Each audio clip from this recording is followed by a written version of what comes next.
Hello, everyone. This is Carol C.C. Miller, your positivity coach, peace activator, and global hugger, coming to you with an episode of Embrace Life, where the entire intention is to offer support on heightening celebrations and lessening sorrows. As we know, it's pretty easy to be happy when things are going well in our lives, but what about the times when we're dealing with challenge?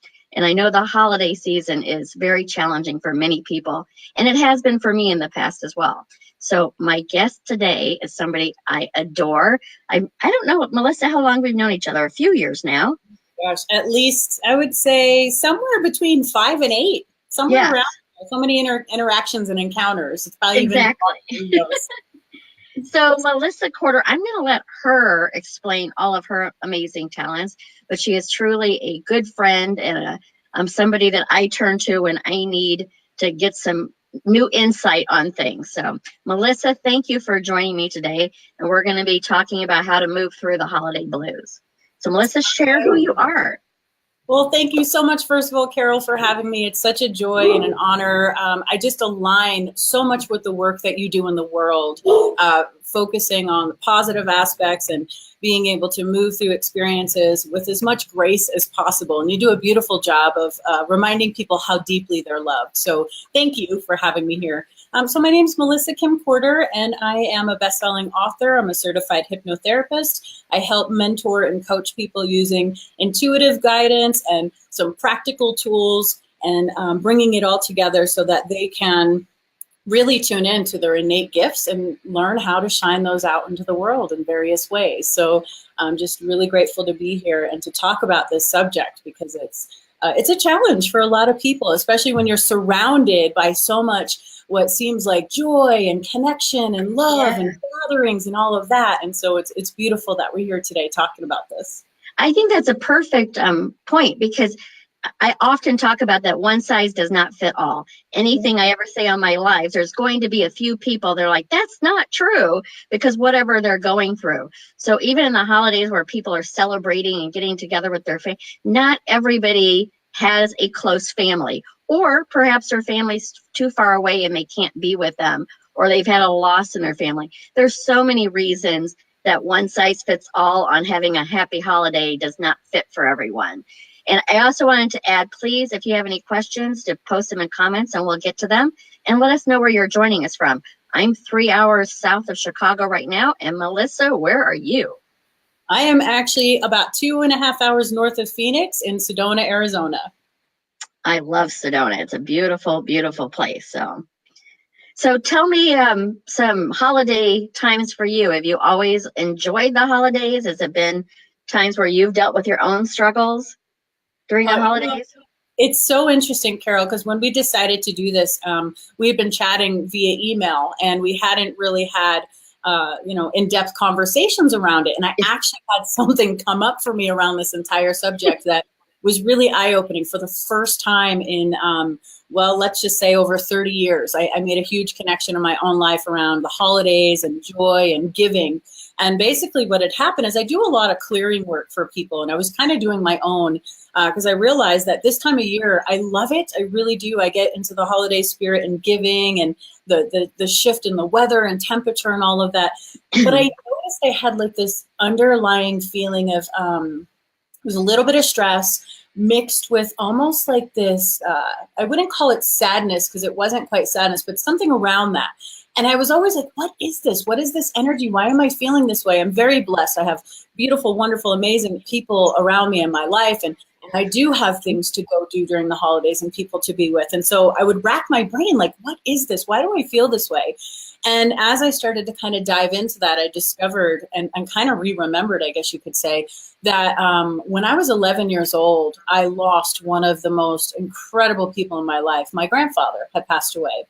And I always forget this piece of it, but he died right around the winter solstice. So it was December 21st of that particular year.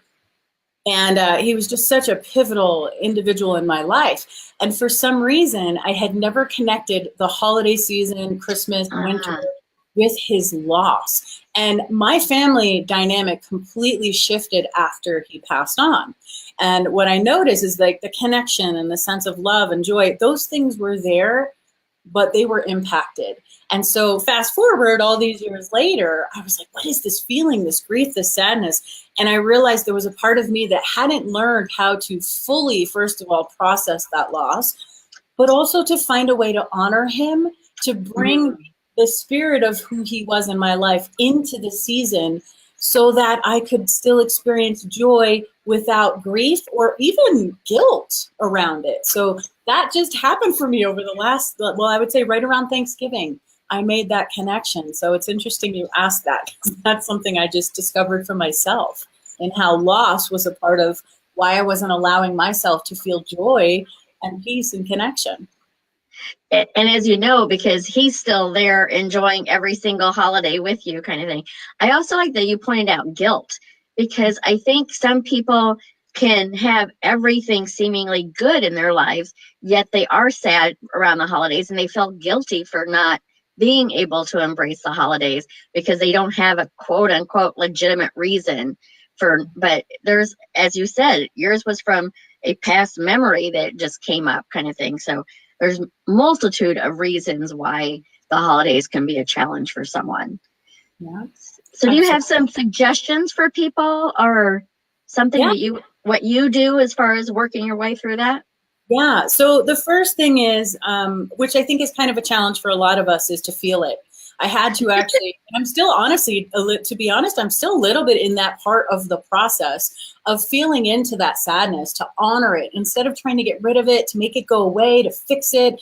Because then what's happening is there's a part of me not fully embracing that. Yeah. And his honor, and for my own well-being, to feel that more deeply. So I've been journaling. I've been trying to get to the heart of that, and then shifting it from the loss into the gratitude, the appreciation, the connection I now have with him, but also what he represented. And what I'm going to do this time, which is very different than every other Christmas, is I'm actually going to light a candle for him, have his photo out, and bring him in, his essence, into what I'm doing. And so instead of that time being of loss and the reminder of what's not there, I'm going to focus on the abundance that is presence and how he has always been there. And so it's really shifting my mindset and my attitude, but then doing something tangible. So lighting the candle, having the photo, it might even be cooking a meal or something that can bring in that connection again, that can be hard for us when we're so focused on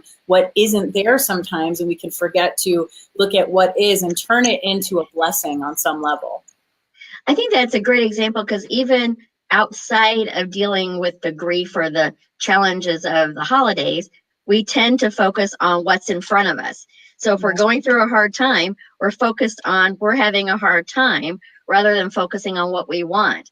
And when there is a death or a loss or something, we're focused on that they're not here, rather than focusing on what they brought and what is still here with us. So it's just easy. Whatever's in your face at the time tends to get the most attention. That's so true. That's a great point. And I think that's a good reminder that we have that power. We have the ability to shift that in an instant, to say, okay, I want to honor how I'm feeling. And at the same time, what can I do to work with this? What can I do to, whether it's, whatever your belief system is, to move the energy, to honor a new tradition, create a new tradition around something, to bring in something from the past that does bring you joy and kind of reignites that connection. So using, that, I like to say that our pain can be our portal. And so if we can take that and say, how can I allow this to allow me to find a deeper connection within myself, and to find the wisdom that this holds, and bring that into this experience, this holiday, which is so much about connection and all of these other things that we can get really sidetracked by the stressful, hectic like craziness of gift giving and buying stuff and making things and doing all of this. And it's like, what about that connection? How can I do that? How can I honor that? And to me, that feels so purposeful and fulfilling, that everything I do from that place will then be an extension of that love and that connection with that individual, or multiple people. Because he was the first person I lost, but I've also lost my mother and grandparents and different people along the way since that time. So bringing in all of the ancestral parts of of the people that I miss and honoring them. So I'm going to create a cool little tradition now with that. And I think I like that version, of that too. Yeah, well, and then there's also just the loss of, could be divorce, breakup, or even again, if you're, maybe your loved one's in the military and they're not home, and there's so many reasons to not be physically connected with your loved ones or the ones you used to love if it's an ex. But for me, life is all about connection. So connecting with yourself and others. And that's why I do free hugs. It's a very quick connection with people. I don't know them intimately, but I do see them. So it really helps me. Do you have any, we have a comment here from Walker that I'll get to in just a moment. But as far as we talked about kind of moving through the blues from the loss of a family member, but what about people who are, maybe it's just that it's lack of finances and they can't buy the holidays that they want to be able to provide their family. What would you recommend with that? I have chills all through me, and I mean this from the bottom of my heart. Never underestimate your presence as a gift in someone's life. So it's not about the stuff, right? The stuff is also just another version of an extension of what we can offer, if that's something we're able to do. But your presence is so important. I can't even stress this enough. Can I share a really, really brief story that might be helpful? You can share an even longer story if you want to. So years and years ago, I was a massage therapist, a licensed massage therapist. And this woman used to come in all the time, probably, I would say maybe once a week for massage therapy. And when I was a newbie. I had no idea what I was doing. I mean, I was certified, but I had no idea in like sacred space and what an honor it was to be in that space with people at that time. I was learning that lesson. And this woman would come in every week, and she was in her 70s. And she would talk the whole time, the whole like hour and a half during her session. And a part of me would get in my head a little bit and be like, doesn't she want to relax? I mean, I didn't mind her talking, but I thought, doesn't she want to relax and lay here in the seat, because that's how I am. And I worked on her for months and months and months. And finally, one day, she came in and she had made a comment towards the end of our session about life and home, and she had no one. And it all of a sudden, it kind of like, it hit my heart. She had nobody to talk to, no one around her. It makes me a little emotional. I was that person week after week after week. And I didn't know that. And I wish I would have, but it was also a beautiful lesson in really being present and recognizing that time with her was a gift for both of us. But she took that as her connection to the outside world. She didn't have anyone at home. She was retired. She didn't have activities, things that she could do. And that taught me so much about how we show up in the world and that the encounters we have. And so if you are feeling, the stress or the tension or the pressure around having to get a gift or buy things, I would say, how can we redirect that energy into presence, volunteering time, organizing a fundraiser, putting things together for a good cause? Your presence is incredible. There's no extra pieces in this universe. Every single one of us has gifts that are within us innately that this world needs. And even, like what you do, Carol, sharing hugs with people. When you said that you see them, I had chills all through me. That's one of the ways my intuition works. And that is an incredible thing. And you never know what they're going home with, being left with that feeling of somebody just saw me today. Not only did they look me in the eyes and maybe smile, but they actually embraced me and gave some kind of physical contact that reminds me that I matter on some level. There's nothing like that. So I feel like it has a lot to do with rediscovering how important your presence is and finding creative and fun and joyful ways to extend that in the world and brainstorm with people, get together with people and talk about what can we do? How can we bring joy? Can we write a song for someone? Can we write a poem or tell a story? It doesn't have to be about the stuff. So that would be what I would say. And again, I think that that's a great place of where one size doesn't fit all. I mean, we're a connected species, but some people need it more than others. So there are some people who are pretty good at being by themselves a lot and don't feel lonely. And then there are people who are surrounded by people and feel lonely. So it goes back to how you personally feel. None of the things that Melissa or I share are you have to do this. It's what kind of works for you. But Melissa, I wanted to go back to the hugs because I'm fortunate enough, I've been doing it for 10 years, and people do share stories, or they're like, that's the first hug I've had in weeks. And one of my favorites was an elderly woman who was crouched over from age, came up and said she missed her husband's hugs. He had just passed away 2 years before, or two weeks before, I'm sorry. And so like, I'm bawling with her, but like that moment she needed that connection, and I was able to give it to her. And I obviously needed it too. So I always say whether I do this on a very busy intersection in Chicago. So there's very few times I'm out there that we don't get a lot of hugs, but it does vary. Sometimes it's way over the top, and sometimes it may be 50 hugs. But I always know that there's at least a couple of them each time that truly needed it. And sometimes I know it was me that really needed it. So I have chills. That's a beautiful point. And I always feel like sometimes we don't always see the bigger picture, and we may not know why we are somewhere or what's happening in that moment.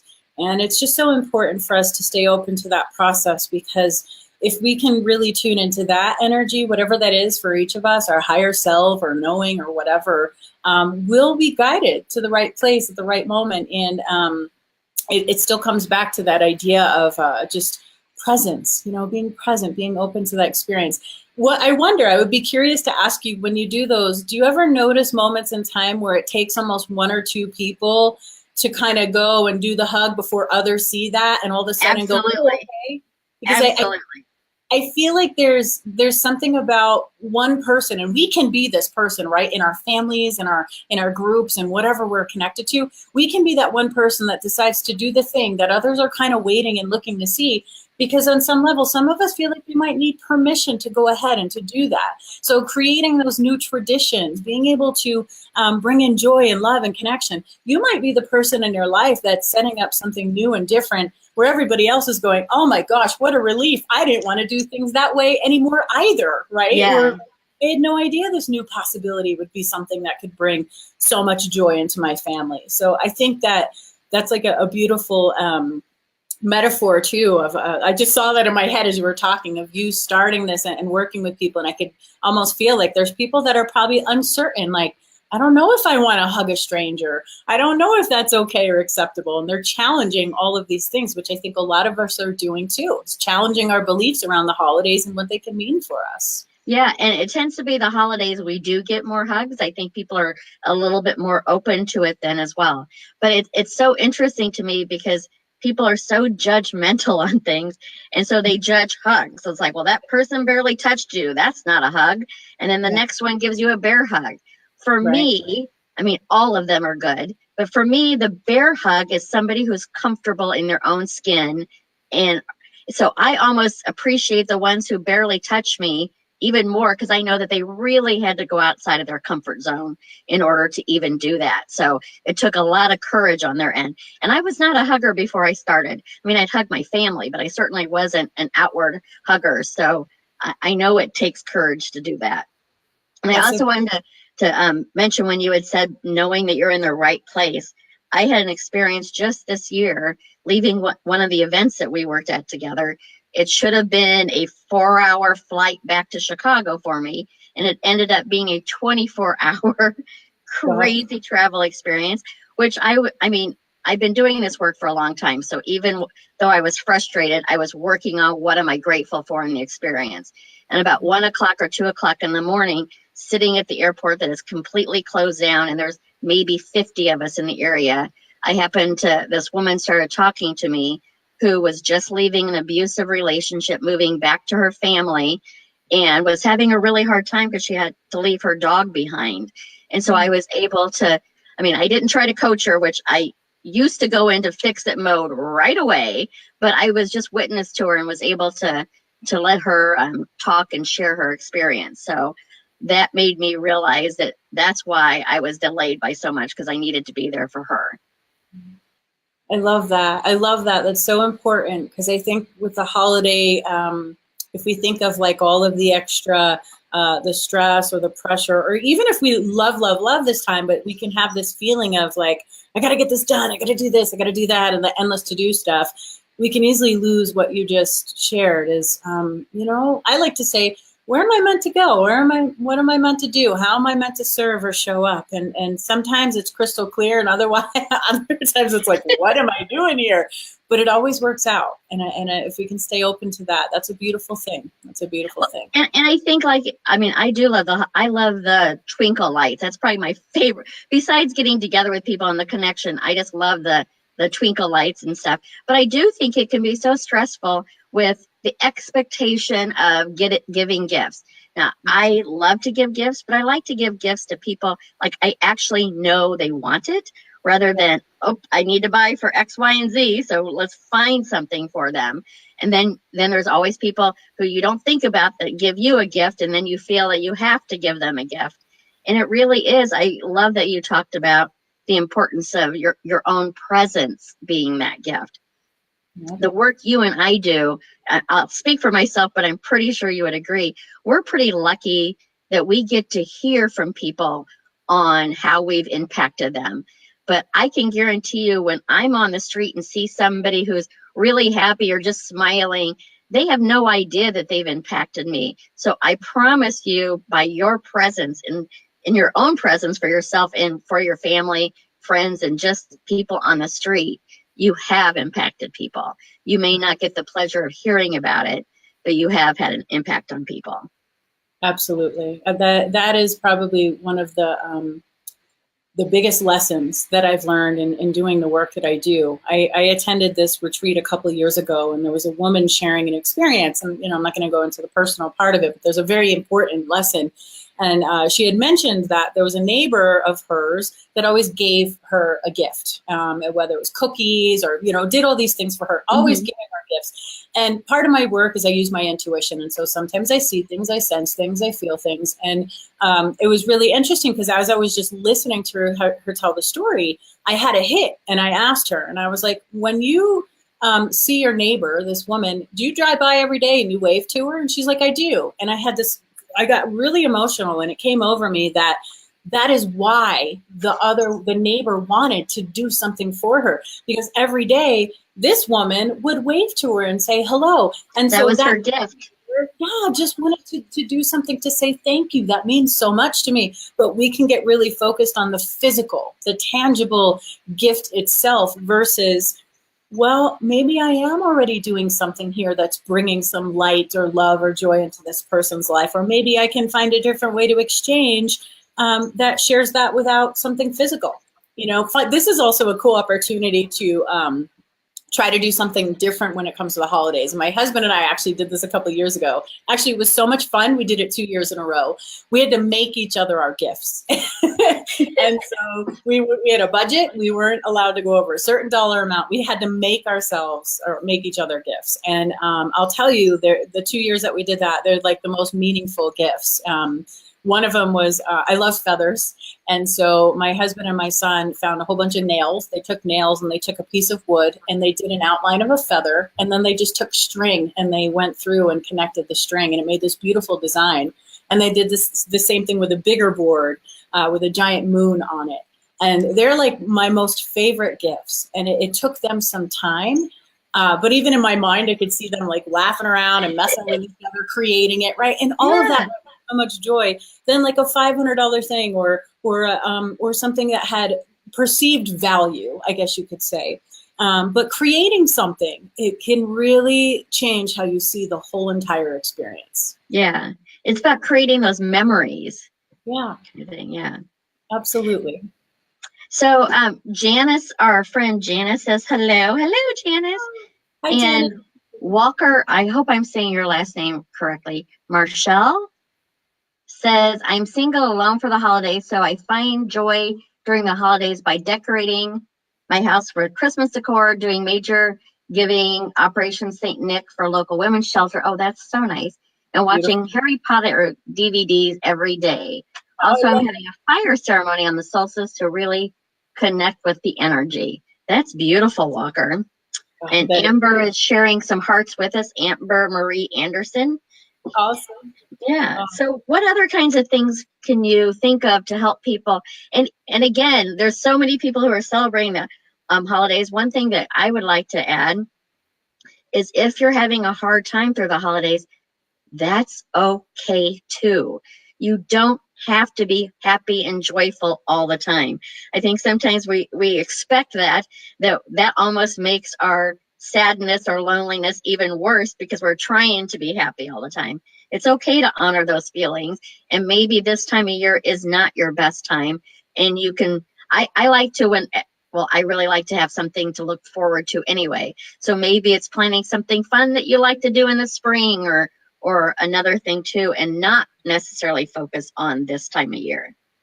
Absolutely. That's a great point. I'd like to add to that, that it's okay to remove yourself from those experiences. It's okay to not go to the shopping malls. It's okay to not go to the parties. And a lot of my work involves also paying attention to the rhythms of nature and following the seasons and things like that. And if we think of winter, it's actually a beautiful time to go inward. So it's okay if you are a bit of either an introvert or you feel a little bit more like it's down quiet time for you. It's okay to honor that. And maybe you can create some rituals around that, or whatever you want to call that, for yourself, whether it's meditation and journaling, time alone. Some people will use this time because they're not into the holidays to go do a little retreat for themselves somewhere and maybe focus on their business or goal setting or things like that. So you can absolutely remove yourself and not feel guilty about that process by going and bringing your attention to something that brings you joy, because then you're kind of like in this interesting roundabout way, still participating in the energy of the season, but not the chaos and the craziness, if that's how it can feel for you, because some people thrive on that and others, it's just not their thing, and that's okay. Yeah, I think it's very important and not everybody celebrates whatever holiday that's going on anyway. So it can be overwhelming if that's not your religion or that you just don't particularly celebrate. I'm curious if you have some recommendations. I think it's challenging for people when they know of a loved one who is going through a loss, how to approach that for them with that holiday.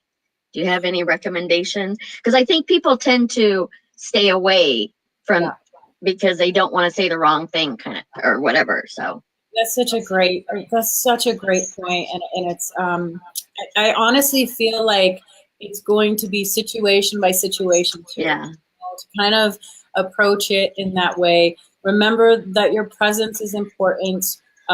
It's okay to not know the perfect words or the thing to say or the thing to do. If you follow your heart, you're not going to go wrong.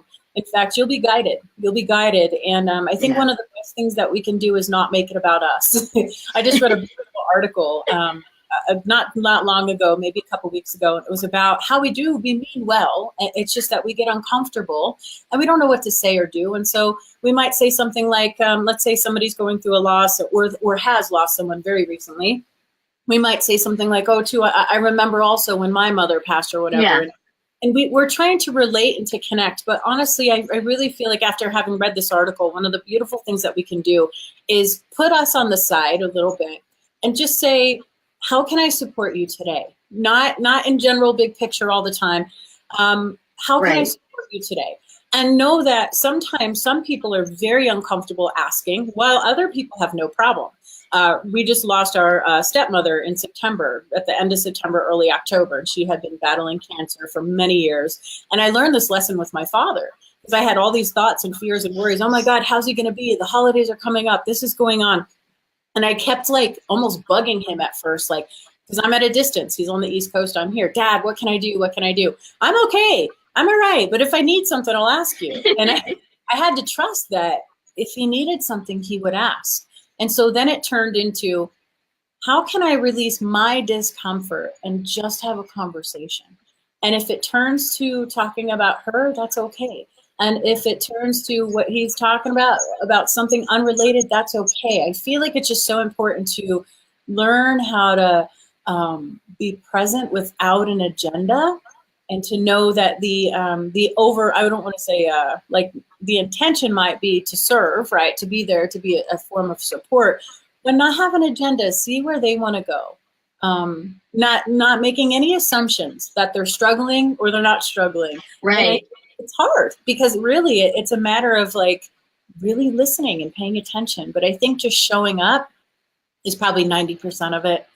Just showing up and letting them know in various ways that you're there and that you're in whatever form they need. Yeah, I think the showing up part is probably 99% of it, because it could be just even sitting in silence with them and not saying anything, but just you physically being there, or even if it's on the phone or whatever, if you're not in physical proximity to the person, a text message or whatever, you're showing that you're there for them. And it doesn't even have to be, it could just be, I'm here. You know, it doesn't have to be anything big. I have Amber Marie Anderson. Let's see here. I love Christmas so much. Spending time with family and friends is the best. The gift of time is the best. I love the gift of time. That's great, Amber. And just now, you ladies talked about chaos and removing ourselves from situations. Just experienced that yesterday. Trying hard to stay happy, but dang, it was hard blow to. So thank you for the reminder. It's okay to feel when I'm feeling, just not to stay in it. And I think it's very important to, especially like, because the holidays tends to be so family centric. If you are in a dysfunctional family, that doesn't mean maybe you still need to be there, but you can lessen your time with them or have planned activities that will keep you from the conversations that is going to cause an argument or things like that. But at the end of the day, the ultimate thing is to take care of you. And if taking care of you means not being at the table for the holiday meal, that's what it needs to be. And that's okay too. Absolutely. I think that's a beautiful way to say it. A lot of times being around I like to call it in my work, family of origin. Our birth parents or whatever it is that we're our family, our sisters and brothers or cousins or whatever. Yeah. I really decided a few years ago that I needed to decide for myself what it looks like to have healthy boundaries and how can I practice that before I'm even in that space. So I kind of feel like even setting yourself up a little bit in your mind, you don't want to project and say, okay, it's going to be a horrible time. But at the same time, we're wise enough to know that there's some challenges, there's some personality conflicts sometimes. And how can you emotionally ground? First of all, get connected and grounded or whatever your practice might be for just being in your body and being in the present moment and decide, okay, how do I want to feel in this experience and how can I honor that for myself? I feel like there's a lot of us that and this was a huge eye opener for me, that we will sort of try to make ourselves fit in places where we don't feel like we fit anymore, especially if we've moved away. Not that we're better than or anything like that, but we just don't fit in places where maybe at one time we might have felt like we did or the dynamic was different.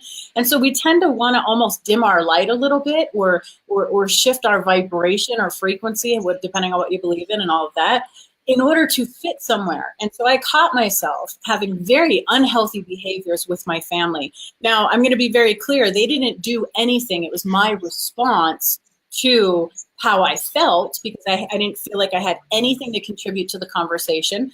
They really don't understand the work that I do, a lot of them, and I don't agree with it, which is okay. I'm okay with that. But yet to feel comfortable with those experiences, I would overeat, I would overdrink, I would do all different things just to sit in a chair at the table. And I realized I don't want to do that anymore. And so I had to create different things. So sometimes that was sharing a little bit more about myself and not apologizing for who I am. Sometimes it was avoiding an argument by stepping outside. Sometimes looking at somebody directly and saying, I understand how you feel, but that doesn't work for me. So it's finding ways where if you do want to participate, that you really honor yourself and notice, is the discomfort around people because of what we're doing to ourselves to fit in? Or is there something that we can do to honor us in a way that may not be conventional to other people? And that's okay too.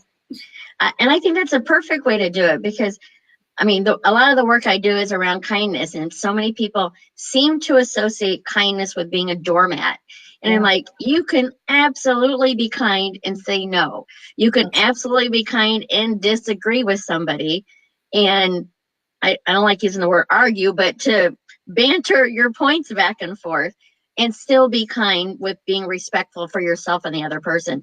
Kindness does not mean being complicit with things that you disagree with. And I think it's so important to remember that. And sometimes it is removing yourself from that situation. One of my, and I use it all the time, but truly one of my favorite quotes is from Neil Donald Walsh.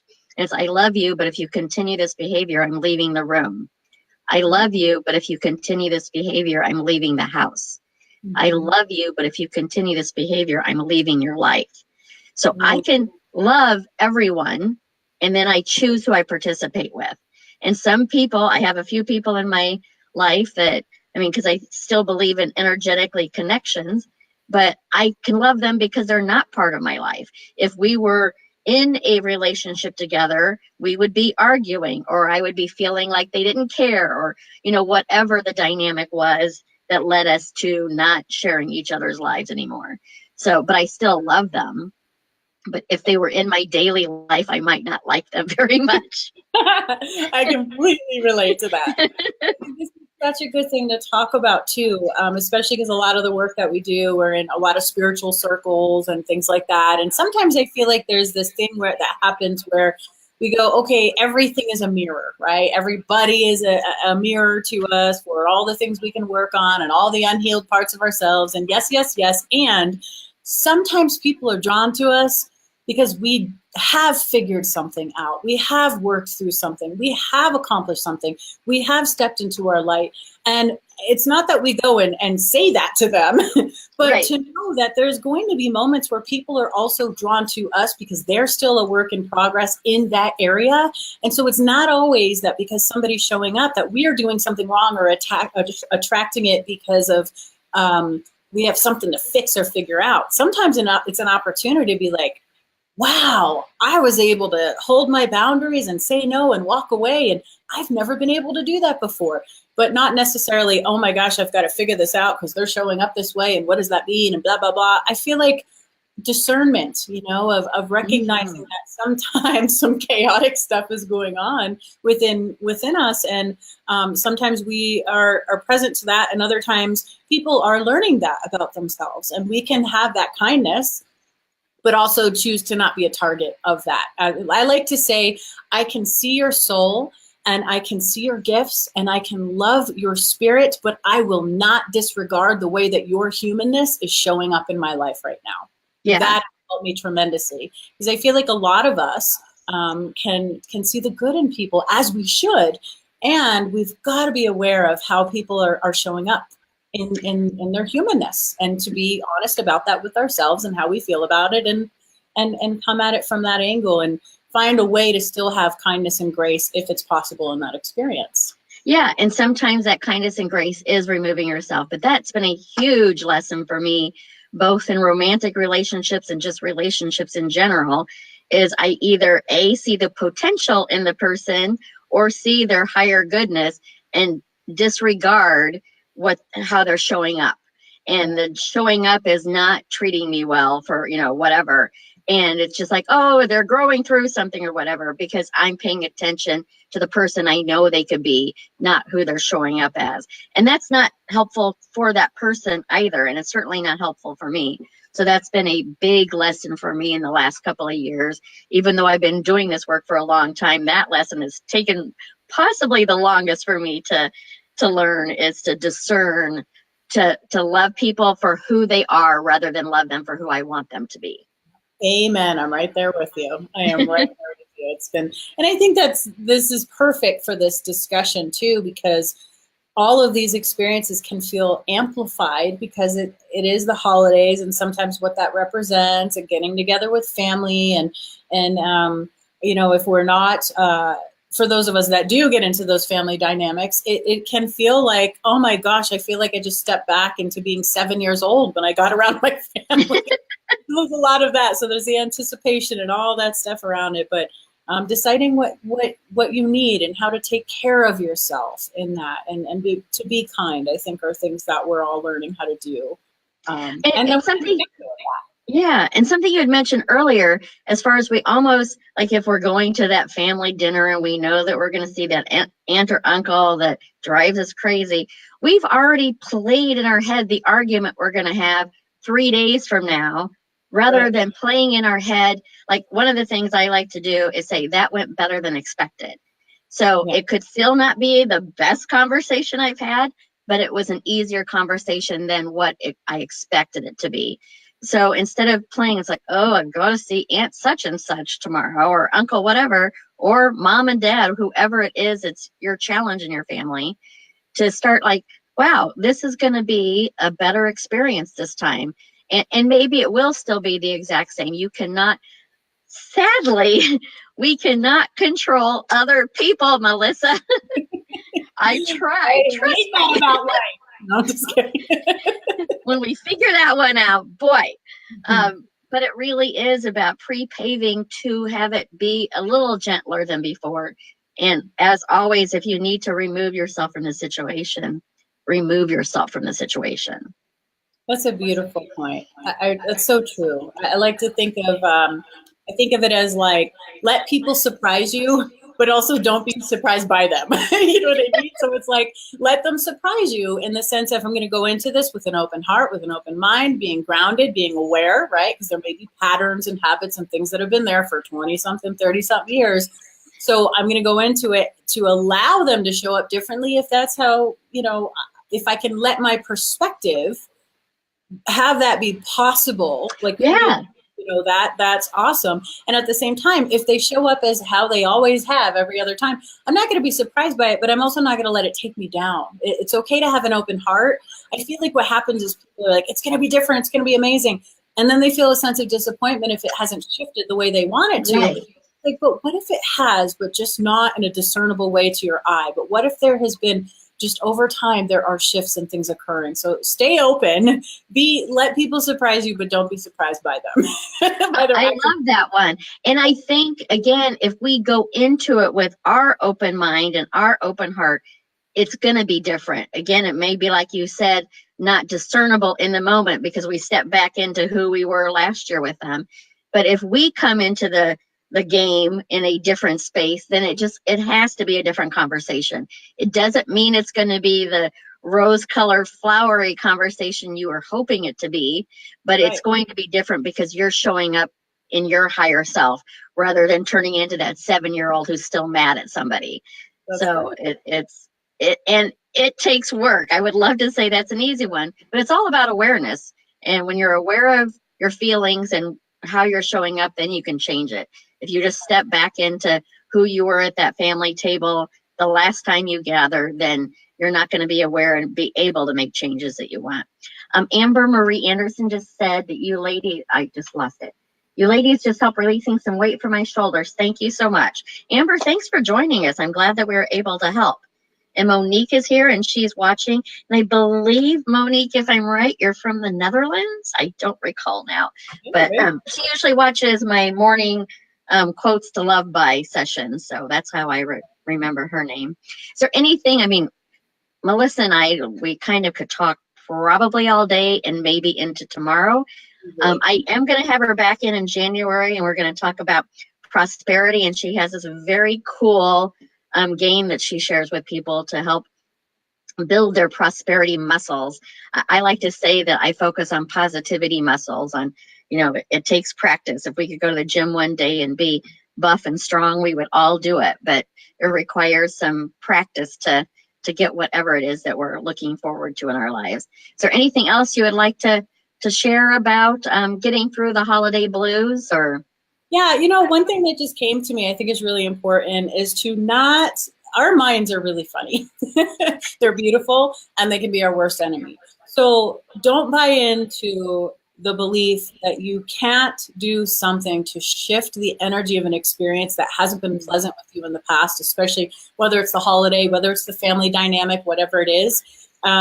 You have the power to choose how you see it. You have the power to decide what you're going to do with it. You may not always feel in control of how you respond to it, but you can shift this time of year or a specific part of the experience that might be caring for you.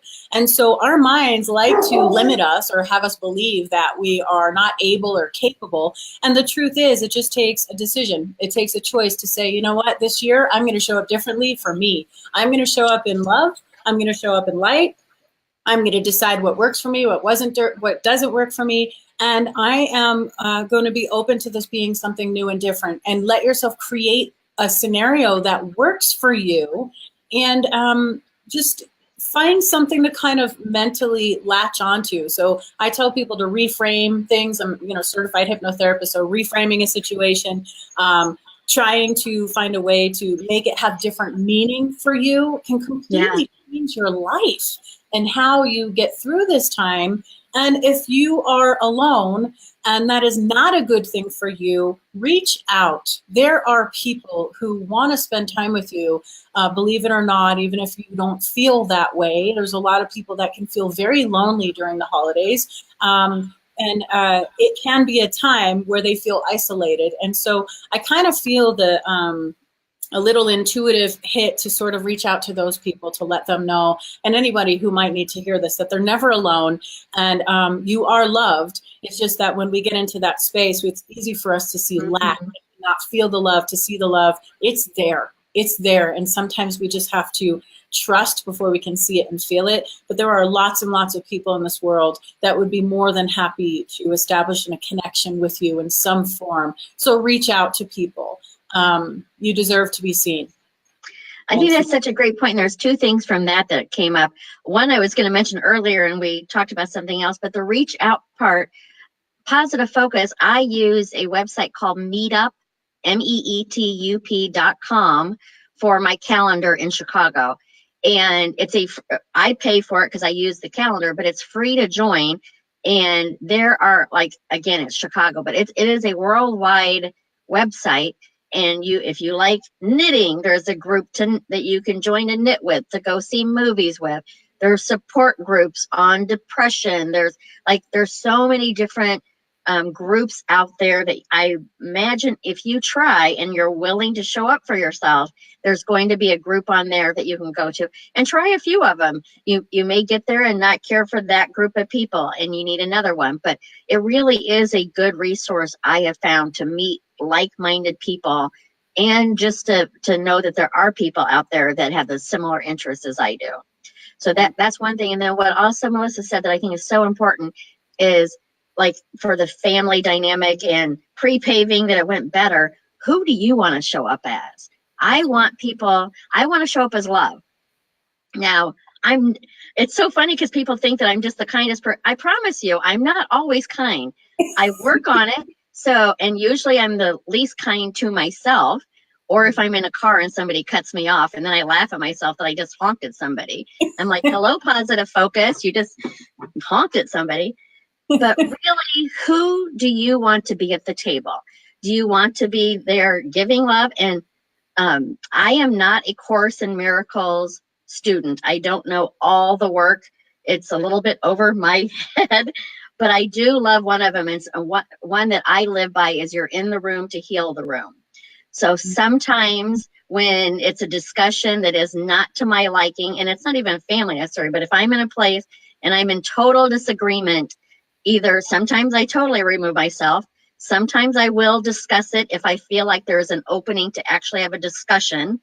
But if there is not, I'm just there to provide love in the space, and I'm quiet, and I am there to share love. So who is it that you want to show up for daily, for yourself, and then for others? But it's really all about how you want to feel in your day. And if it feels better to not be at the table, then don't be. One of the things that I really like for myself, Melissa, is when you're working just outside of your comfort zone, when it's a true no, this is not right for me, or when it's a no, I don't want to put the effort out. And Absolutely. If it's something that I know, for business purposes, like technology and business and stuff, that is just not my thing. But if it's something I know, no, this isn't good for where I want to move my business, then I don't do it.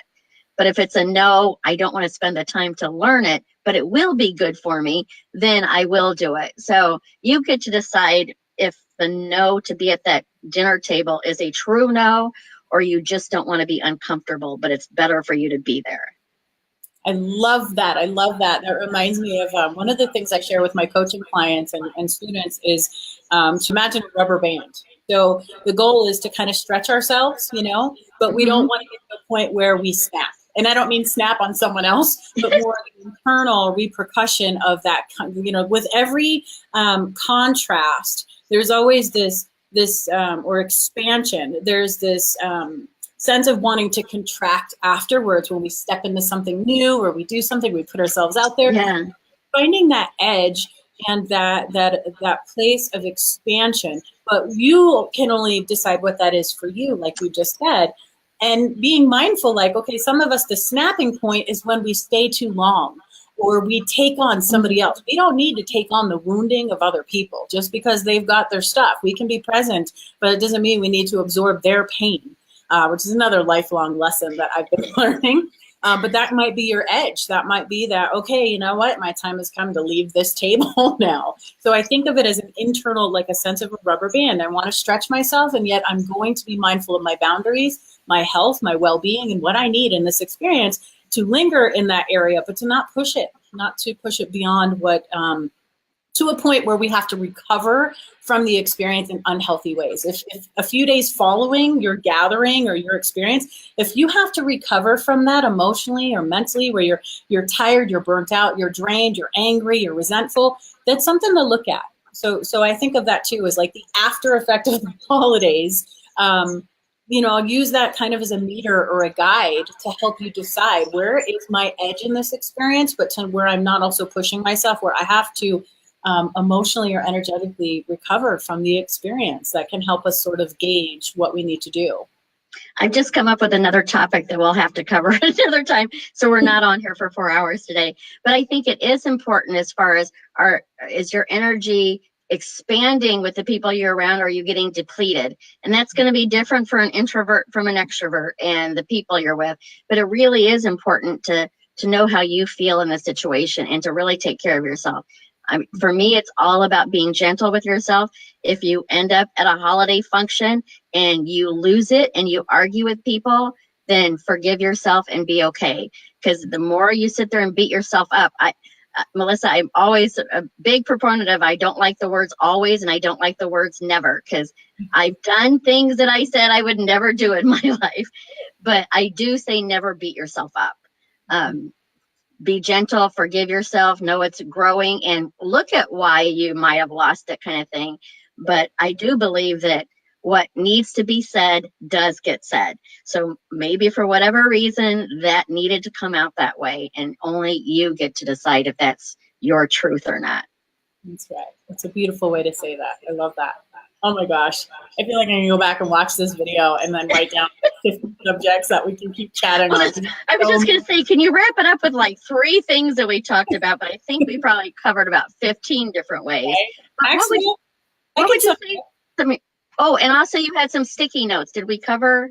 Yeah, we did. That's actually what I was just looking at, my little sticky notes here. So if I were to summarize, I would just say, here's some of the things that you can do to shift the energy, depending on your situation. If you're around people, if you're not around people, one is service.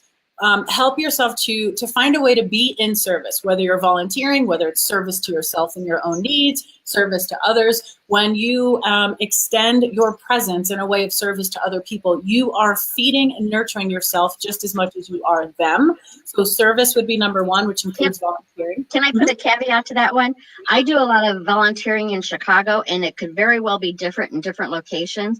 But I have found the places that I volunteer, I mean, we're past Thanksgiving now, but Thanksgiving and Christmas Day, they have an overload of volunteers. So I always tell people, send them an IOU that you'll come back in January or February when people aren't in that giving spirit to be of service then. Now, there are some who do still need help during the holidays, but a lot of people do tend to be of service right now. Yeah, that's true. That's a great point. Fine. And if you don't know, ask, because there's so many resources out there. We have tons of them. And even just a message on Facebook of like, hey, I want to be of service. I want to volunteer. I actually saw somebody do that this morning.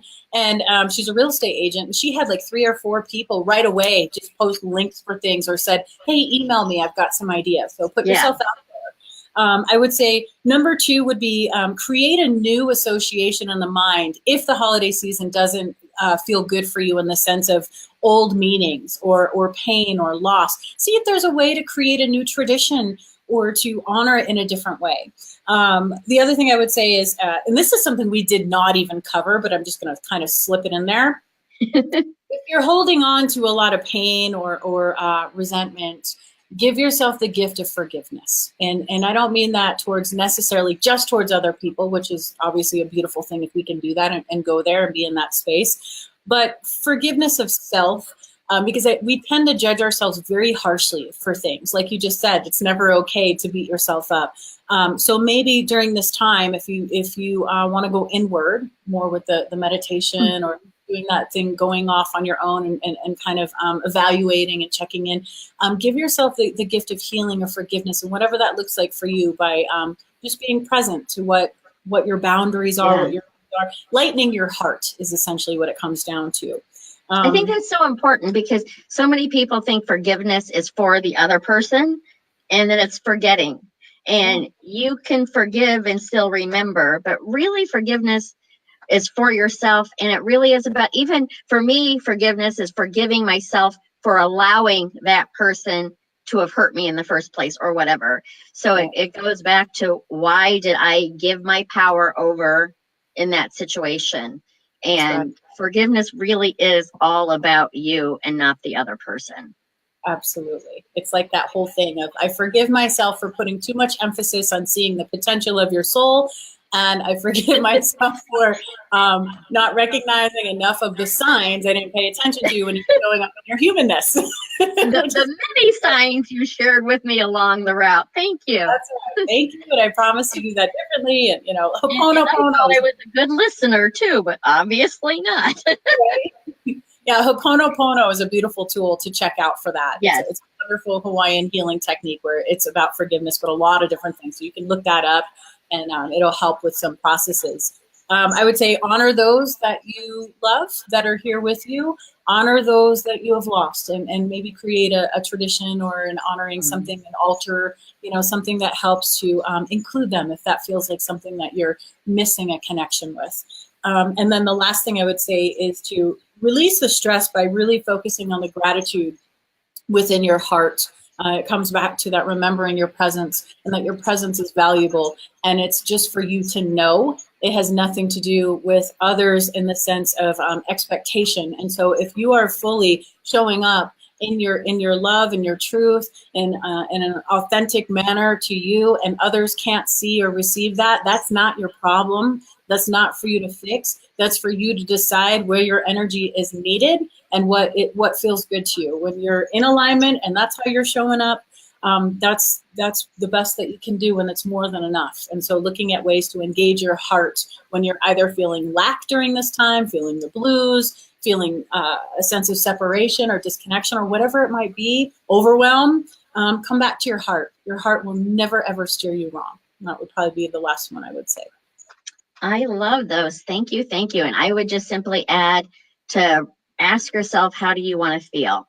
And if you're feeling anything that does not feel good and loving, then you can move towards just, and I'm a big proponent on gratitude and appreciation, but to focus again on who you want to show up daily and how do you want to feel about your day. Because I promise you, not everybody, because as you know, I'm not a one size fits all person, but for the majority of times that I've had an argument with somebody, at the end of it, I wished I would not have said it that way, or I wished I would not have argued with them. In the moment where it gets heated, maybe I've lost control of being aware of the situation. But when you practice who you want to show up with, there's less chances. Like, I really don't argue with people that much anymore because I know it doesn't feel good to me. And so either I change the conversation completely or I walk away from it. Because an argument is not about discussing differences of opinions. It's I'm right, you're wrong. And so if it's going to be that kind of thing, then I don't want to feel that. So I will remove myself from it. So ask yourself, who do you want to show up for you? And your highest self is going to lead you into those conversations that are healthy and loving for yourself. Melissa, thank you, thank you, thank you. I've already thought about 4 different conversations. We are definitely going to get together in January and talk about ways to release blocks around prosperity. She has a phenomenal game to share that's a free thing. And she's actually in, I don't know when in January, but she's going to be starting a live Facebook group that she's going to do daily lives to help people through the process too. And it's a free offering for Melissa. Melissa, I can either go in later, or if you want to add your website onto the comments and your Facebook page for people to reach out to you, that'd be great. Yeah, it's melissacorter.com is my website, and we can add the links in for Facebook because I think it's a little tricky because there might be, it's either Melissa K. Corter or Melissa Corter. I'm not sure. It was recently. I think it's Melissa K. Corter, but I'm not sure either. And trust me, with the name Carol Miller, that's one of the reasons I put my nickname in there, because there's a million Carol Millers to find. So it's a little easier with the Carol C.C. Miller. What are your holiday plans for this year? You know what? You've got a new tradition that you're going to start. Yeah, absolutely. It's funny. We were just talking about this because we don't have an exact plan. It's going to be just the 3 of us this year, just my son, my husband, and myself, and low key hanging out at home. It's going to be the last year that we are in our Sedona home because we put it on the market. And so we just decided to be home and to relax and hang out. We might do a little something, after Christmas, like before New Year's or something or whatever, but really just being home and enjoying our space and our time and not working. I love my work, but I could do this all day long, every day. But focusing on family is what it comes down to. We're just going to be focusing on family and just hanging out, relaxing, and cooking up some good food. Very, very nice. Yeah, I normally live in Chicago, but right now I'm 3 hours south with my mom and siblings, so that'll be our holiday experience as well. Hello, Kelly Dembski is saying hello, ladies. She's Hello. working but listening to us, so thanks for joining us, Kelly. And again, everyone, thank you so much for joining us. As I said before, it's about embracing life. When things are going well in our lives, it's pretty easy to embrace, but there's also ways to embrace the challenging times and lift them up, as well as being okay with the challenges, because there is a reason to be sad and frustrated and all those things too. So be gentle with yourselves, enjoy your holidays, whatever they look like to you, whether it's with family, by yourself, with your friends. Maybe it's going to a tropical beach. Sounds pretty darn good to me. But whatever it is, find ways to honor your heart and yourself and enjoy this time with whoever you choose to enjoy it with. And we will talk again very soon. I'll be back tomorrow morning with Words to Love By, and Melissa and I will be back in January to talk about the prosperity game. So until then, remember, you matter. You matter to me, you matter to the world, and most importantly, you matter to you. So we'll talk again very soon. Bye-bye for now. Thanks, Melissa. Bye. Thank you all so much. Thank you, Carol. This has been such an amazing, fun experience, always with you. I've enjoyed it too. Bye-bye, everyone.